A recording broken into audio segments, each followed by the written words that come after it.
Malaysia is a sprawling land divided into two parts. West Malaysia was once the independent country of Malaya. East Malaysia is made up of two former British protectorates, Sarawak and Sabah. Now they are two of the 13 states that make up West and East Malaysia. The states of Malaysia are mainly lands of jungles and swamps and mountains. Most of Malaysia's approximately 10 million people live on the narrow coastal plains near the sea.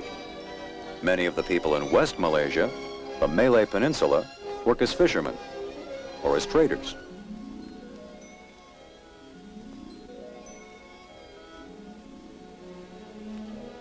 Many of the people also work as farmers.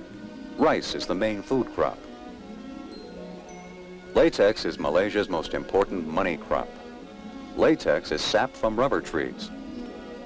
1/5 of the workforce of West Malaysia is employed by the rubber industry. Workers collect the latex, process it, transport it, and make consumer products like tires from it. These women are picking tea leaves. Tea is another important export product of West Malaysia. Coconuts are exported too.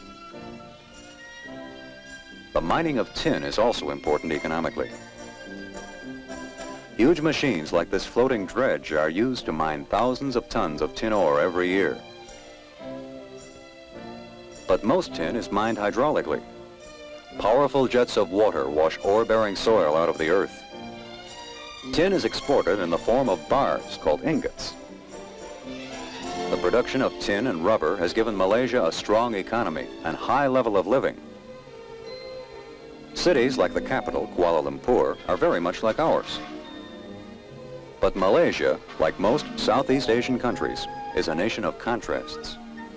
In the big cities of West Malaysia, families live in modern apartments. And students attend large schools.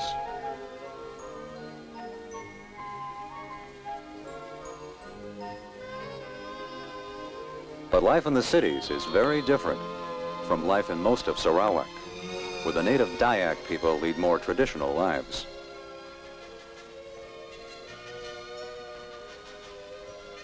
In Sarawak, almost everyone farms.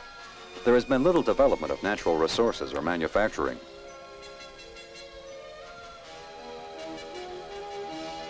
Sarawak is a wild land where overland transportation is very difficult. So most of the people live near the sea or on the banks of the rivers.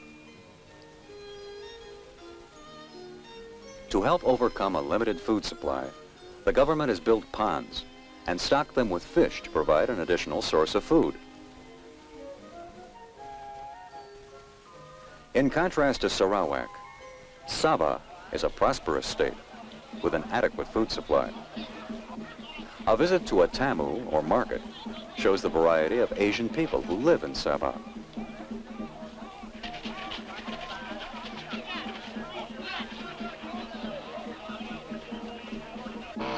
There are also Europeans who help operate Sabah's chief industry, lumbering.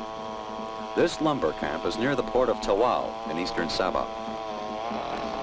Millions of feet of lumber come from the forests of Sabah.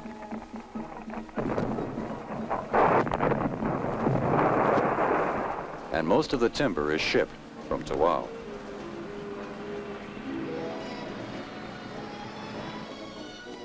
The economies of both Malaysia and Singapore are very complex, but no more so than the political picture.